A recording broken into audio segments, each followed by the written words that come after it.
જેને એમ છે ને કે એકવાર લગ્ન થઈ જાય ને એની પછી હું બહુ મહેનત કરીશ. આ તો એનું સલાહ આપું છું, આગળ સાંભળજો. આજે મારી ચોંકાવનારી સિરીઝનો 34મો દિવસ છે. સવારે મસ્ત જાગી ફ્રેશ થઈ 4 બદામ અને 4 અખરોટ ખાઈ દિવસની શરૂઆત કરી. કૂતરા સાથે મીટઅપ થયું તો એને બિસ્કિટ ખવડાવી દીધા અને વોકિંગ કર્યું. રનિંગ કરવાનું હતું એટલા માટે વાર્મઅપ કર્યું અને આજે 2.5 કિલોમીટરની આજુબાજુનું રનિંગ કમ્પ્લીટ કર્યું. ભી પડી પણ કમ્પ્લીટ કરી નાખ્યું અને મંદિરના દર્શન કર્યા અને ત્યારબાદ સ્ટ્રેચિંગ કર્યું.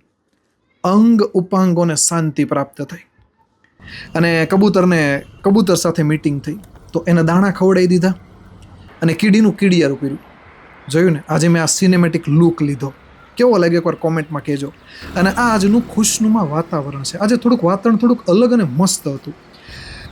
એની પછી 25 પુશઅપ પૂરા કર્યા. પણ હવે એક વાત મારે કહેવી છે કે જનરલી છે ને હું રનિંગ અને પુશઅપ કમ્પ્લીટ કરું ને એની પછી મને તરસ ના લાગતી અત્યાર સુધી. પણ આજે મને જે આ કસરત પૂરી કરીને તો ભયંકર તરસ લાગી. એનો મતલબ એવો છે કે ભાઈ ઉનાળો શરૂ થઈ ગયો છે. અને એની પછી 2 મિનિટ અને 15 સેકન્ડનું પ્લેન્ક અને 30 સીટઅપ પૂરા કર્યા અને ભારે કસરત કરી પાછું ફરીથી સ્ટ્રેચિંગ કર્યું અંગ ઉપાંગોને શાંતિ પ્રાપ્ત કરાવવા માટે.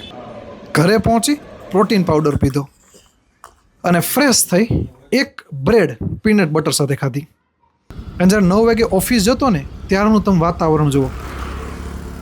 અને ઓફિસ પતાવી થાયકા પાયકા બકાલું લેવા જવું પડે. લગ્ન થઈ જાય ને એટલે બધી ફરજો છે જે તમારે અદા કરવી પડે. એની પછી ઘઉં દળાવા ગયા દઉં અને હનુમાન દાદાની આ બળી, મતલબ કે જે હનુમાન દાદાને એકવાર સિંદૂર ચડાવી દઈએ ને એની પછી જે સિંદૂર ફરીથી વાપરવામાં આવે એને બળી કહેવાય. મારી દીકરીને ઓરી નીકળ્યા થાય ને તો એની હાટું. અને એની પછી આજના દિવસનો છેલ્લો ટાસ્ક હતો રીડિંગ. અને આપણે બુક શરૂ કરેલી છે એટોમિક હેબિટ્સ. ખરેખર બહુ મસ્ત બુક છે. હજી તો મેં કંઈક 20 પત્તા વાંચ્યા ને તેમાં કેટલું બધું કહેવા જેવું છે.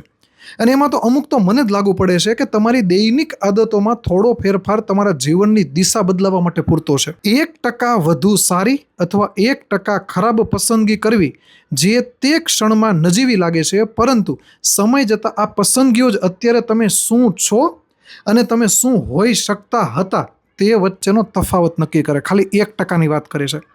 સફળતા એ દૈનિક આદતોની પેદાશ છે અને એક વખતમાં બદલાવાની નથી. હજી એક લાઈન હતી મસ્ત, હું તમને કહું. શરૂઆતના દિવસો, અઠવાડિયાઓ, મહિનાઓ સુધી કરેલા બદલાવની કોઈ અસર જોવા નથી મળતી તો નિરાશા ઊભી થતી હોય છે. તે બિન અસરકારક લાગી શકે છે, પણ એનો મતલબ એ નથી કે તમે ક્યાંય જઈ નથી રહ્યા. તો બસ આજના દિવસમાં આટલું હતું. Done for the day.